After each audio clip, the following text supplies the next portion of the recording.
Assalamualaikum warahmatullahi wabarakatuh. Alhamdulillah, selamat bergabung di Budian Channel. Alhamdulillah, bertemu kembali kita di pelajaran Pendidikan Agama Islam dan Budi Pekerti di kelas 10. Materi kita kali ini adalah ibadah haji, memperkokoh persatuan dan kesatuan umat. Bahasan kita kali ini adalah tentang ketentuan ibadah haji. Seperti biasa, sebelum memulai pembelajaran kita, marilah kita bersama-sama membaca basmalah.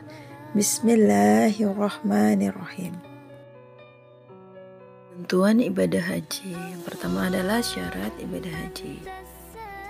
Yang pastinya harus beragama Islam, berakal sehat, baligh, merdeka, istitoah, yaitu mampu. Mampu di sini dari segi biaya, yaitu ketika biaya untuk melakukan perjalanan, biaya juga untuk keluarga yang ditinggalkan. Jadi selain mempunyai biaya tadi, mempunyai kesehatan jasmani dan situasi yang perjalanan yang akan ditempuh pun aman.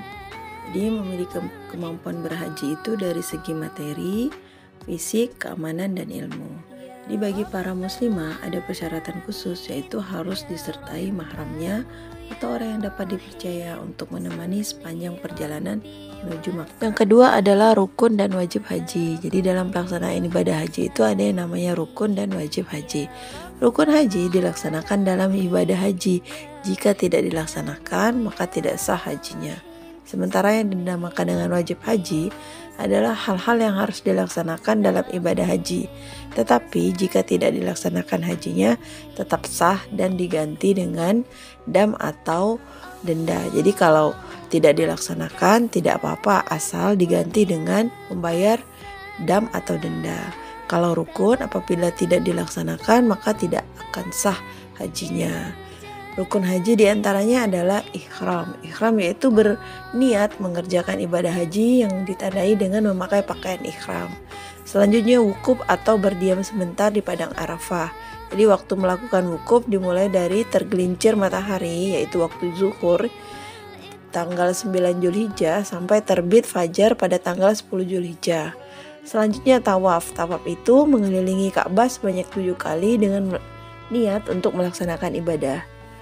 Berikutnya adalah sya'i. Jadi sa'i itu berlari-lari kecil antara Bukit Safa dan Bukit Marwah sebanyak 7 kali, yang dimulai dari Bukit Safa dan diakhiri di Bukit Marwah. Selanjutnya tahallul. Tahallul itu mencukur atau menggunting rambut sedikitnya sebanyak 3 helai. Dengan melakukan tahallul berarti ritual haji telah selesai. Yang terakhir adalah tertib, yaitu melakukan rangkaian prosesi ibadah haji tadi secara berurutan.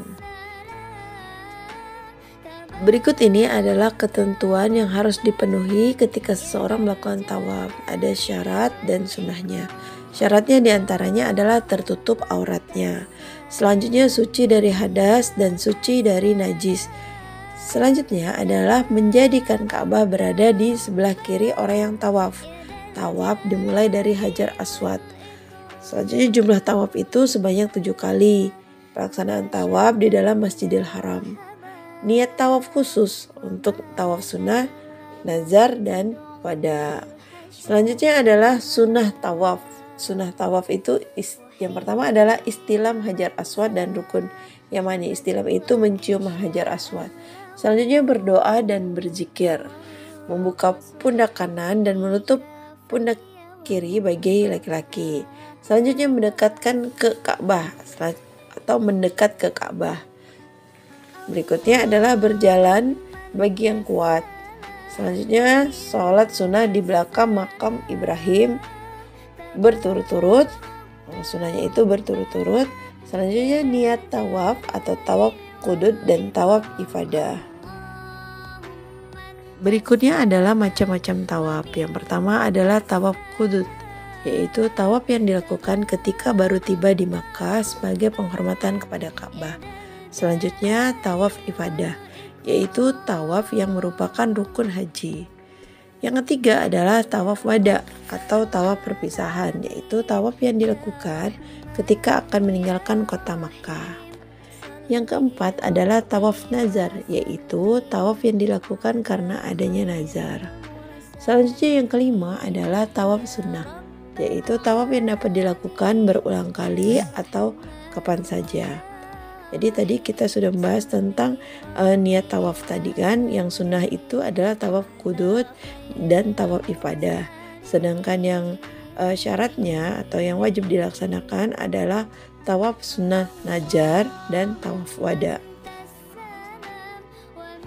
Lanjut pembahasan kita dengan sya'i, yaitu syarat sya'i didahului dengan tawaf qudud atau ifadah. Tertib mulai dari Safa dan berakhir di Marwah. Selanjutnya dilakukan 7 putaran sampai ujung Safa dan Marwah. Sedangkan sunnah sa'i yaitu menuju tempat sa'i dari pintu Safa. Selanjutnya adalah berturut-turut antara tawaf dan sa'i pada 7 putaran. Selanjutnya berwudu dan suci dari hadas. Berjalan kaki dengan mengangkat tangan. Selanjutnya menaiki bukit Safa dan Marwah, berzikir, berlari-lari kecil antara 2 tiang hijau bagi laki-laki. Selanjutnya yang terakhir adalah berdoa menghadap kiblat. Berikutnya adalah wajib haji. Jadi wajib haji adalah rangkaian kegiatan yang harus dilakukan dalam ibadah haji sebagai pelengkap rukun haji. Jika tidak dikerjakan maka harus membayar dam atau denda. Wajib haji diantaranya adalah ikhram dari miqat, yaitu berikhram atau melakukan niat mengerjakan haji di tempat yang sudah ditentukan, yaitu miqat makani, dan juga pada waktu yang sudah ditentukan, yaitu miqat zamani. Selanjutnya adalah bermalam di Musdalifah, yakni setelah seseorang melakukan wukuf di Padang Arafah pada malam tanggal 10 Zulhijjah lewat tengah malam. Jadi apabila ia berjalan dari Musdalifah sebelum tengah malam, wajib membayar dam. Selanjutnya adalah melontar jumrah Aqabah dari hari raya haji, yaitu pada tanggal 10 Zulhijjah. Melontar jumrah Aqabah ini menurut ulama fikih hukumnya wajib, tetapi dalam pelaksanaannya boleh diwakilkan oleh orang lain apabila seseorang tidak mampu melaksanakannya. Berikutnya adalah melontar 3 jumrah, yaitu jumrah ula, jumrah wusta, dan jumrah Aqabah pada tiap-tiap tanggal 11, 12, dan 13 Zulhijjah. Tiap jumrah dilontar dengan 7 batu kecil. Jadi pelaksanaan melontar ketiga jumrah ini boleh diwakilkan kepada orang lain jika seseorang tidak mampu melaksanakannya karena ada uzur seperti sakit atau telah lanjut usia. Selanjutnya adalah mabit di Mina. Mabit Mina yakni bermalam di Mina pada tanggal 11 sampai 12 Zulhijjah. Jika nafar awal yaitu 11 sampai 13 Zulhijjah jika nafar sani.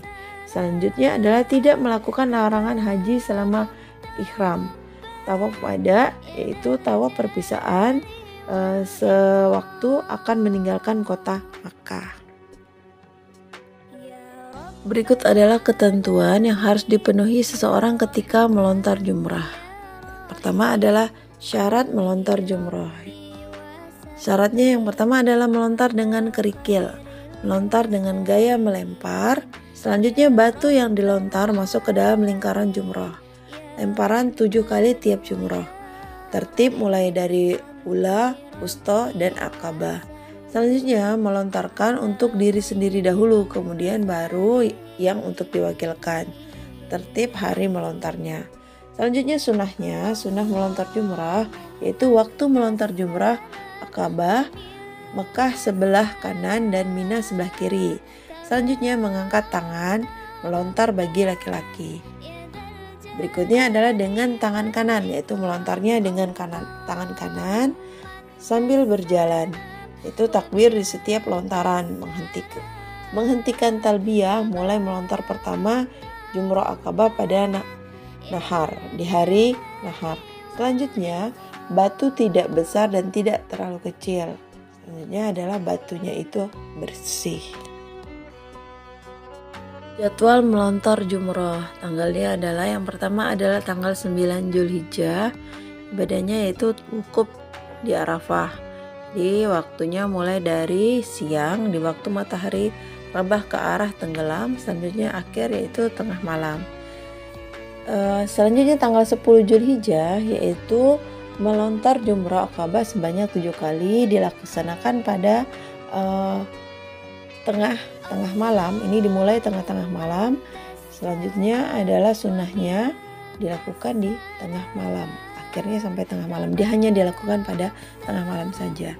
Selanjutnya adalah 11 Dzulhijjah, yaitu melontar 3 jumrah secara berurutan, yaitu Ula, Wusta, dan Aqabah, dimulai pada pagi hari dan berakhir sampai tengah malam. Itu sunnahnya.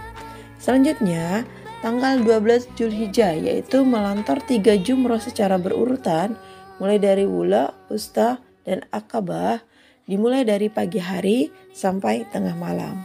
Selanjutnya, tanggal 13 Dzulhijjah, yaitu melontar 3 jumrah secara berurutan, mulai dari Ula, Wusta, Aqabah, dimulai dari pagi hari sampai tengah malam. Ada beberapa larangan dalam rangkaian ibadah haji selama ihram. Di antaranya ada yang khusus untuk laki-laki, khusus untuk perempuan, dan ada yang berlaku untuk keduanya. Yang pertama adalah larangan untuk laki-laki, yaitu memakai pakaian yang berjahit, memakai tutup kepala yang melekat, dan memakai alas kaki yang menutup mata kaki. Sedangkan untuk perempuan, yaitu larangannya menutup wajah. Selanjutnya, untuk laki-laki dan perempuan, yaitu larangan memakai wangi-wangian, memotong atau mencukur rambut, memotong kuku, memotong atau mencabut pohon, memburu binatang, bercumbu antara suami dan istri, bersetubuh, dan melakukan akad nikah. Demikianlah pembelajaran kita kali ini. Untuk menutup pembelajaran kita, marilah kita bersama-sama membaca hamdalah. Alhamdulillahirabbil alamin. Semoga bermanfaat. Mohon maaf apabila dalam penyampaian masih banyak kekurangan. Assalamualaikum warahmatullahi wabarakatuh.